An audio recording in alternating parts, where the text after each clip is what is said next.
Pajak. Ngopi sambil ngobrol pajak. Assalamualaikum warahmatullahi wabarakatuh. Salam sejahtera bagi kita semua. Bagaimana kabar rekan-rekan sekalian? Semoga rekan-rekan semuanya dalam kondisi sehat ya. Kembali lagi kita di konten kita hari ini yaitu Pijak, ngopi sambil ngobrol pajak. Dan bersama saya Niken Wijaya dari PT Cipta Sarana Cedekia. Namun saya tidak sendiri, rekan-rekan sekalian. Hari ini saya bersama narasumber yang luar biasa pastinya dan pengalaman beliau tidak diragukan lagi. Beliau adalah Bapak Dr. Andes Agus Sambodo, SHMS ABKP. Halo Pak Agus. Halo Mbak Niken. Bagaimana kabarnya? Alhamdulillah baik. Alhamdulillah. Ya, puasa lama Bapak? Ya, nggak ketemu. Iya. Ya, insya Allah masih puasa. Lancar Pak ya. Lancar. Alhamdulillah. Baik, rekan-rekan sekalian, kita hari ini akan membahas topik yang tengah hangat ini Bapak, diperbincangkan yang lagi booming-boomingnya, yaitu terkait dengan buntut dari diberlakukannya Undang-Undang Nomor 7 Tahun 2021 tentang harmonisasi peraturan perpajakan. Apa itu? Tentang perubahan di pajak pertambahan nilai, Pak Agus. Ya, betul. Wah, nah menurut Pak Agus, ini PPN sekilas mungkin Bapak ya, PPN itu seperti apa dan Ya. seberapa penting PPN ini di sistem perpajakan kita di Indonesia? Ya, Mbak Niken, memang ya akhir-akhir ini ketika ada undang-undang HPP ya. HPP, betul. Tapi sebelumnya Ciptaker ya, pajaknya iya, banyak betul. ya. Sementara masih dipending dulu, ternyata banyak pasal-pasal yang mengatur PPN dan itu banyak mendapatkan respon di medsos terutama ya. Dan sayangnya mereka yang komentar, yang mengkritisi itu ya mungkin belum membaca secara utuh ya, sehingga cenderung mengaburkan tentang PPN ini ya. Yeah. Oke Mbak Niken, kita bicara PPN ya. Sekilas kita ke belakang, apa sih sebenarnya PPN itu dan mulai kapan berlaku di Indonesia? PPN ini adalah pajak pertambahan nilai, menggantikan dulu namanya pajak penjualan. Oke. Ya, pajak penjualan. Sekarang pajak pertambahan nilai mulai berlaku di Indonesia sejak diundangkannya Undang-Undang Nomor 8 Tahun 1983. Sudah lahir belum? Belum. Lama ya. Apa masih berlaku, Bapak? Ya, masih berlaku. Ya, masih berlaku. Ya, tahun 1983 dan efektif mulai berlaku 1 April 84. Wah, ya. Luar biasa. Dan ada perubahan terakhir di Undang-Undang PPN ini, yaitu dengan Undang-Undang Nomor 42 kalau nggak salah, tahun 2009. Ya, jadi Undang-Undang PPN ini mulai dari awal itu ada perubahan-perubahan di undang-undangnya. Yang menarik kemarin ada Undang-Undang Ciptaker, atau Omnibus Law, atau Undang-Undang Sapu Jagat. Ternyata ini juga merubah Undang-Undang PPN. Ya, ada beberapa pasal yang merubah di undang-undang sebelumnya, khususnya Undang-Undang 42 tahun 2009 tadi, ya, dan sebelum-sebelumnya, ya, dan dipertegas dengan Undang-Undang HPP.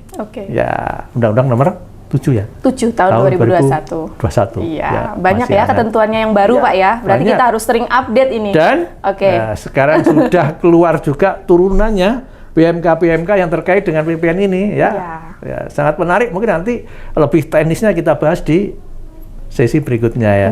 Oke. Betul. Mbak Niken, mungkin ini ya sebetulnya PPN itu apa sih, konsepnya seperti apa? Dulu pajak penjualan, tapi sekarang menjadi pajak pertambahan nilai atau value added tax ya. Jadi pajak yang dikenakan atas nilai tambah suatu barang atau jasa. Sekali lagi yang dikenakan pajak adalah nilai tambahnya. Kalau pajak penjualan dulu ya kita jual ada pajak ya. Tapi PPN ini adalah yang sebetulnya yang dikenakan pajak itu nilai tambahnya. Nanti bisa kita berikan contoh konsepnya seperti apa ya. Selain pajak atas nilai tambah, PPN ini juga merupakan pajak tidak langsung. Pajak tidak langsung, di mana pajak ini langsung ini bisa dibebankan kepada orang lain. Ya, contohnya? Siapa yang terbebani PPN nanti? Tentunya bukan pengusahanya, tapi konsumen, dialihkan ke konsumen gitu ya. Dan dikatakan juga PPN ini merupakan multi tax. ya. Jadi pajak yang dikenakan atas ini di semua jalur penyerahan. Jadi di jalur penyerahan ini ketika ada nilai tambahnya ya disitulah nanti akan ada PPN yang akan masuk ke negara. Ya. Juga dikatakan bahwa PPN ini adalah pajak yang bukti formalnya ini faktur pajak. Faktur pajak. Jadi harus ada bukti formalnya berupa faktur pajak. Dan juga dikatakan juga bahwa PPN ini adalah pajak atas konsumsi dalam negeri. Ya, ini menarik, banyak definisi begitu ya. Iya. Pajak. Ya, nanti coba kita Mbak Niken ya. Kita berikan semacam ilustrasi begitu ya. Ya, mungkin menarik ini ya. Misalkan begini Mbak Niken ya. Kita berdua di sini, saya seorang produsen. Ya, saya pengusaha kena pajak. Berarti saya itu wajib pajak juga pengusaha kena pajak. Berarti saya selain punya kewajiban PPh juga punya kewajiban PPN. PPN, ya. Oke, saya produsen. Berarti saya produksi atau saya melakukan pembelian berupa bahan baku, ya. Terus saya olah menjadi barang jadi, saya jual kembali kan. Yeah. Ya. Oke. Suatu misal saya membeli barang-barang yang akan saya produksi tadi, bahan baku dan lain sebagainya, katakanlah 100. Ya, saya membeli dari orang lain. Dan dari saya beli ini saya kena PPN 10%. Ya, tarifnya 10% dulu ya. Yeah. Ya, nanti akan berubah 11%. 10%. Berarti saya harus mengeluarkan duit 110. Paham ya? Ya. Ya, yang 100 harga beli barangnya tadi, yang 10 adalah PPN yang saya bayarkan melalui vendor saya, melalui supplier saya. Betul. Ya. Setelah barang saya beli yang nilai 100 ini, saya olah, saya produksi. Ya. Saya olah, dalam pengolahan ini saya mengeluarkan biaya katakanlah 50. Berarti harga pokok produksi saya ya belinya 100 plus biaya produksi 50 jadi 150 kan? Ya. Nah, ketika saya akan menjual, ya saya harus menentukan harga jual. Saya harus menentukan berapa laba yang saya inginkan. Ya. Ya, katakanlah tadi saya habis 50 ya untuk produksi, terus belinya 100, 150, saya pengen untung atau pengen laba 25. Berarti saya harus menentukan harga jual berapa? 175. Dengan 175, saya sudah punya untung 25. Ya. Ketika saya menjual 175 tadi, saya harus memungut PPN ke konsumen saya. Ya. 10%. Berarti berapa? 17,5 ya? 17,5 juta. 17,5 ya. Ya. Oke. Jadi yang menarik Mbak Niken, dari barang yang saya beli 100, saya olah mengeluarkan biaya 50 dan saya pengen untung 25, ada 75. Ya. Inilah nilai tambah. Nilai tambahnya ini adalah 75. Sedangkan PPN yang penuhi tadi, ketika saya membeli kena 10%. Ketika saya jual berapa tadi? 17,5. 17,5. Wah. Oke, 17,5 ya? Iya. Oke. Berapa PPN yang saya setorkan ke negara? Yang saya harus setor ke negara? Ini adalah selisih dari 17,5 yang kita pungut dari konsumen saya tadi dan akan saya kurangi dengan PPN yang saya bayar dari vendor saya tadi 10. Sehingga saya cukup menyetor 7.500.000 berarti ya? 7,5, iya. 7,5 tadi. 7,5 ini sama aja dengan 10% dari nilai tambah. Tadi nilai tambahnya 75 kan? Iya. Iya. Wah, ini konsep menarik, ini Pak, punya menarik. Kalau kita lihat dari konsep ini Mbak Niken, sebenarnya seorang pengusaha, saya tadi produsen, ya, saya nggak dirugikan dengan PPN. Saya kena PPN 10, saya mengut 17,5 yang setor selisihnya saja. Hanya lewat saja. Dan tidak mengurangi keuntungan saya. Justru saya diuntungkan, ya, saya diuntungkan dengan dana PPN. Kenapa? Saya harus beli dan cepat-cepat saya bikin barang jadi, harus cepat-cepat saya jual supaya saya bisa cash flow saya. Saya dapat PPN dari konsumen. Tadi 17,5 toh? Ya. Lumayan karena ini harus saya setorkan bulan berikutnya. Saya putar dulu gitu loh. Kalau jumlahnya miliar itu kan lumayan. membantu cash flow saya. Sehingga dengan adanya PPN itu sangat terbantu, Mbak Niken. Wah. Jadi terbuktilah bahwa PPN ini konsepnya sebetulnya pajak yang dikenakan atas nilai tambah. Tadi 7,5 adalah 17,5 dikurangi 10. Ya. Ya, ini konsepnya. Wah, ya. Luar biasa sekali. Yang kedua, pajak tidak langsung ya. Tadi bisa saya jelaskan. Ya. Siapa yang terbebani akhirnya? Konsumen. Konsumen, betul. Ya. Multi-stake tax. Nah, ini yang perlu kita bahas. Tadi saya menjualnya misalnya ke Mbak Niken. Mbak Niken ini sebagai distributor saya. Oke. Berarti barang yang Anda beli dari saya kan tidak Anda konsumsi sendiri. Ya. Akan Anda jual lagi ke orang lain. Dijual lagi, betul. Ya. Dan ketika Anda sudah pengusaha kena pajak, Anda membeli ke saya kena 17,5 tadi PPN. Ya. Itu pajak masukan bagi Anda. Ketika Anda menjual, tentunya Anda pengen laba juga. Tadi Anda belinya berapa tadi? 175 toh? Ya. Ya, Anda pengen laba katakanlah 25, Anda masih akan menjual ke konsumen Anda menjadi 200. 200, betul. Ya, Anda mengut 20. Nanti yang Anda store PPN-nya adalah 20 dikurangi 17,5. 2,5, 10% dari 25. Nah. Itu kan seterusnya ada PPN setiap jalur penyerahan. Makanya multi-stake tax ya. Oke. Pajak yang dikenakan atas semua jalur penyerahan. Dan itu sampai di tangan konsumen. Nah, Wah. akan berhenti ketika konsumennya adalah konsumen akhir atau konsumennya masih pengusaha juga tapi yang non PKP, akan berhenti di situ PPN. Jadi terbebani adalah konsumen akhir. Sebetulnya kita semua ini mengkonsumsi barang-barang dari buatan pabrik itu ya Mbak ya, itu kena PPN. Kita nggak terasa bahwa harga yang kita bayarkan plus PPN. Kita pakai baju ya, Mbak Niken beli itu kena beli sepatu itu kena PPN. Bahkan ke salon kecantikan aja, kalau salonnya sudah PKP, kena PPN. Kena PPN, wah. Atas konsumsi dalam negeri dan itu jenisnya banyak sekali, Pak. Konsumsi dalam negeri. Kenapa disebut juga pajak atas konsumsi dalam negeri? Ya, ini Mbak. Karena ketika barang kena pajak tadi kita jual ke luar negeri, tarifnya 0%. Nah, itu tentunya ada pertimbangan kenapa kok dibuat 0% itu ya, supaya barang-barang di dalam negeri kita bisa bersaing di luar negeri. Sehingga dibuatlah 0%. Sehingga dengan kata lain kalau kita ekspor barang itu maka 0% PPN-nya, nggak ada PPN ya. Sama aja. Makanya disebut pajak atas konsumsi di dalam negeri. Kalau untuk konsumsi di luar negeri 0%. 0%. Nah, ini perlu digarisbawahi ya rekan-rekan semuanya.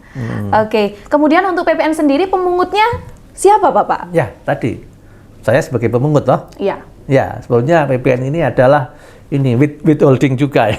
Tapi juga ada nanti harus kita store sendiri itu loh. Hati-hati nanti banyak jenisnya PPN ini. Jadi kalau kita bahas PPN mungkin ya sehari nggak selesai. Nggak selesai ya. Banyak turunannya. Bisa kita bahas nanti di pertemuan-pertemuan berikutnya. Banyak hal-hal yang khusus tentang PPN nanti ya. Ya, jadi pemungutnya adalah PKP, pengusaha yang menyerahkan barang kena pajak dan atau jasa kena pajak. Itu dia harus mengut PPN. Jadi syaratnya kita mengut PPN itu, yang mengut PPN itu harus PKP, harus pengusaha kena pajak. Ya, yang menarik siapa PKP begitu ya? Siapakah PKP? PKP adalah orang pribadi atau badan yang menyerahkan barang atau jasa kena pajak yang omsetnya telah melebihi 4,8 miliar. Oke. Tapi apakah kalau misalnya ada pengusaha kecil yang omsetnya tidak sampai 4,8 miliar, boleh nggak, Pak? Ya, menggugurkan diri menjadi sebetulnya PKP. Opsional, boleh. Silakan Mbak, tambah seneng pemerintah ya. Akan semakin banyak yang mengut PPN, semakin banyak PPN yang masuk kas negara. Betul. Jadi nggak masalah nih buat pengusaha-pengusaha yang omsetnya belum sampai 4,8 ingin dikukuhkan sebagai pengusaha kena pajak. Kemudian untuk mekanisme pemungutan dan penyetoran PPN sekilas mungkin seperti apa, Bapak? Ya tadi saya sampaikan ya, ketika kita membeli, kita belanja, tadi kita kena PPN, disebut PPN masukan, ya kita dapat faktur pajak, ya. Ya, ketika kita menjual, kita harus menerbitkan faktur pajak. Ya, nanti setelah itu kita di akhir bulan berikutnya harus kita setorkan dan kita laporkan. Ya. Simpel kok sebetulnya. Ya. Simpel ya. Ingat setiap akhir bulan berikutnya untuk batas akhir penyetoran dan pelaporan SPT masa PPN. Kemudian sekarang kita sudah masuk ke topik utama kita, Bapak. Ini yang lagi booming tadi saya bilang. dari 10% ini pajak pertambahan nilai sesuai dengan Undang-Undang HPP nomor 7 tahun 2021 dinaikkan Bapak jadi 11%. Ya. Wah, ini tengah hangat diperbincangkan di mana-mana, semua channel pajak dan semuanya sedang membahas ini. Betul, di menurut media massa. Bapak sebagai konsultan pajak tentunya, dinaikannya tarif PPN jadi dari 10 ke 11, manfaatnya apa Bapak? Ya, sebetulnya ya kalau naik ya itu wajar-wajar saja ya, karena apa? Tarif PPN di ASEAN ya itu kalau 11% itu masih tengah-tengah lah. Ada yang di atas 11%, ada yang di bawah 10%. Ya tentunya harus kita lihat dari sisi yang lain ya. Itu dari sisi pemerintah ya boleh-boleh aja menaikkan. Tapi dengan kondisi perekonomian kita yang mungkin belum, ya ini sudah mulai membaik ya. Daya beli masyarakat yang mungkin juga masih barusan kena pandemi ya. Ya ini ya saya boleh mengatakan kok keburu gitu ya. Kenapa kok enggak 2-3 tahun lagi? Tapi juga ini yang perlu kita pertimbangkan Mbak Niken, negara lagi butuh duit juga. Ya, butuh duit ya dari pajak. Karena banyak yang dikeluarkan juga ya. Okay. Sehingga kalau menurut saya secara pribadi ya meskipun berat tapi ya kita harus bisa menerima ya harus menerima. Memang dampaknya nanti barang sampai konsumen akhir, sampai masyarakat pasti akan menjadi lebih tinggi ya. Naik 1%. 1% itu bagi ya masyarakat ya cukup ya jumlahnya. Oke. Apalagi di kondisi seperti ini Bapak, bulan puasa, masih pandemi juga. Menurut Bapak apakah efektif dari 10 dinaikkan menjadi 11%? Menurut pandangan Bapak, seorang Pak Agus Sambodo, monggo. Efektif nggak efektif kalau undang-undang sudah itu dinaikkan ya bagaimana lagi? Ya pasti banyak komentar di medsos ya dalam kondisi seperti ini ya barang-barang jadi naik dan sebagainya. Ya, tapi tentunya pemerintah menaikkan ini juga sudah melalui kajian yang sangat-sangat mendalam sehingga diputuskanlah ya. Awalnya kan ada isu mau ditunda toh? Ya, tapi ternyata tidak jadi ditunda ya, tetap harus berjalan ya. Tentunya ada pertimbangan, pemerintah sudah bisa membaca seperti apa sih kondisi perekonomian kita yang akan datang mestinya ya. Itu pasti sudah sana kajiannya. Selain dari kenaikan harga, dampak akibat dinaikannya tarif dari 10 menjadi 11, menurut Bapak apa ada dampak yang lain, Pak? Ya, bagi masyarakat mungkin ya selaku yang akan terbebani itu berat. Dari si pengusaha mungkin juga ya akan ada efek ke penjualannya, barang saya harus naik.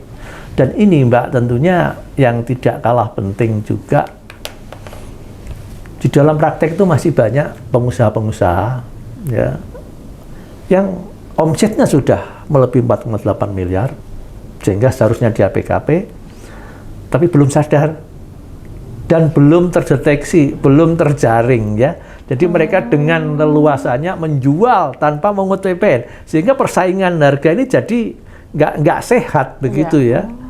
Jadi banyak teman-teman PKP itu yang mengeluh, lah itu tetangga saya lebih ramai dari saya tokonya, tapi dia nggak mengut PPN Pak, karena belum PKP. Saya terlanjur sudah PKP, jadinya nggak sehat. Jadi ya kalau ini bisa dikatakan akhirnya dia tetap harus menyesuaikan harga, ya sedikit agak juga ngefek ke keuntungannya dia juga akhirnya gitu. Wah. Iya.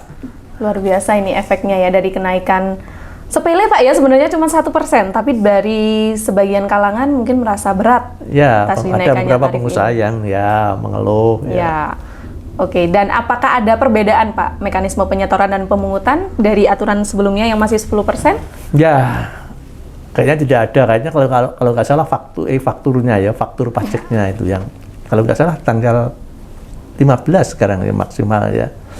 Ya, apa nanti kita, dan ini turunan dari undang-undang HPP ini sudah keluar Mbak ya, sudah keluar baru saja beberapa hari yang lalu. Itu banyak yang mengatur tentang PPN ini. Jadi menarik nanti untuk kita bahas di sesi berikutnya. Ya. Oke, luar biasa. Dan aturan turunan apa saja yang ada di perubahan Undang-Undang PPN ini, rekan-rekan sekalian dapat dicek di akun Instagram kita di Cipta Sarana Cendekia, kita selalu update Pak di sana. Satu lagi Mbak Niken yang saya tadi lupa. Yang kemarin dapat komentar di medsos begitu, banyak yang mengkritik, wah barang-barang kebutuhan pokok akan kena PPN, pendidikan kena PPN. Ya, ini ya saya katakan tadi pembacanya sepintas ya. Di undang-undang HPP ini atau di undang-undang Ciptaker yang dipertegas di undang HPP, kalau di undang-undang yang lama itu ada perbedaan ini Mbak, barang kena pajak, jasa kena pajak, barang bukan barang kena pajak, jasa bukan jasa kena pajak, ada BKP, ada JKP, ada non BKP, ada non JKP. Itu di undang-undang di batang tubuhnya sangat jelas sekali diatur. Tetapi di undang-undang yang baru ini ya tidak ada. Kesimpulannya apa? Semua jasa, semua barang adalah merupakan barang dan jasa kena pajak. Cuma nanti saya yakin, seyakin-yakinnya pemerintah pasti akan memberikan semacam fasilitas untuk barang-barang tertentu ya yang dibutuhkan oleh masyarakat banyak. Jadi berawal dari pasal itulah banyak yang komentar seperti itu. Pendidikan akan kena pajak, sembako akan kena pajak. Memang nggak ada lagi di pasalnya seperti itu. Nah, jadi pasti nanti akan ada semacam fasilitas yang akan diberikan. Jadi nanti pembebasannya itu melalui fasilitas, Pak. Ya, saya kira itu yang saya tambahkan sedikit. Baik, Pak Agus, terima kasih. Di akhir sesi mungkin Bapak ingin menyampaikan pesan dan kesan kepada wajib pajak semuanya di Indonesia. Monggo Bapak. Ya, tentang PPN ini kita tidak bisa main-main ya. Ya, sudah naik tarifnya dari 10-11%. Dan ini ya NIK jadi NPWP, sehingga nanti kita menjual kemanapun pasti akan terdeteksi ya. Yang kemarin-kemarin mungkin masih banyak ya PKP yang mengecilkan penjualannya itu ya. Tapi ke depan saya pikir kita semakin sulit lagi untuk itu. Ya, jangan lakukanlah itu ya. Marilah kita terbuka ya tentang PPN ini, dan bagi wajib pajak yang seharusnya sudah PKP tapi belum sadar untuk PKP, segeralah ya, daripada nanti ketahuan oleh teman-teman di pajak ya, akan ada risiko sanksi itu akan ada. Marilah kita sadar dari PKP sehingga persaingan harga menjadi normal ya, dan tidak akan ada lagi ya protes-protes tentang PPN ini ya. Ya, saya kira itu ya. Dan jangan lupa Mbak Niken ya, karena ini banyak peraturan baru yang menyangkut PPN ini ya, harus kita ikuti, terutama teman-teman pengusaha yang sudah PKP baik pribadi maupun badan ya, ikutilah perubahan aturan yang ada di PPN ini. Oke, saya kira itu. Baik, terima kasih Pak Agus atas materi dan pengalamannya serta ilmunya yang sangat luar biasa sekali. Terima kasih sekali lagi pada Bapak Agus Sambodo. Semoga apa yang telah disampaikan oleh beliau menjadi tambahan wawasan serta pengetahuan bagi kita semua, rekan-rekan wajib pajak sekalian. Dan apabila rekan-rekan semuanya masih bingung, terutama PKP yang masih bingung bagaimana cara menyelesaikan kewajiban pajaknya terutama di bidang PPN, teman-teman pakai jasa tenaga ahli saja, yaitu konsultan pajak ya. Baik rekan-rekan sekalian, tiba saatnya kita di penghujung pembahasan kita hari ini. Semoga yang kita sampaikan di pijak kita kali ini bisa bermanfaat buat rekan-rekan sekalian dan menambah wawasan rekan-rekan sekalian. Saya Niken Stowijaya, mohon maaf apabila ada salah kata dan perbuatan. Jangan lupa untuk like, comment, and subscribe channel YouTube kita di Cipta Sarana Cendekia dan follow Instagram kita di @ciptasaranacendekia. Terima kasih, sampai jumpa di episode pijak berikutnya. Pijak, ngopi sambil ngobrol pajak.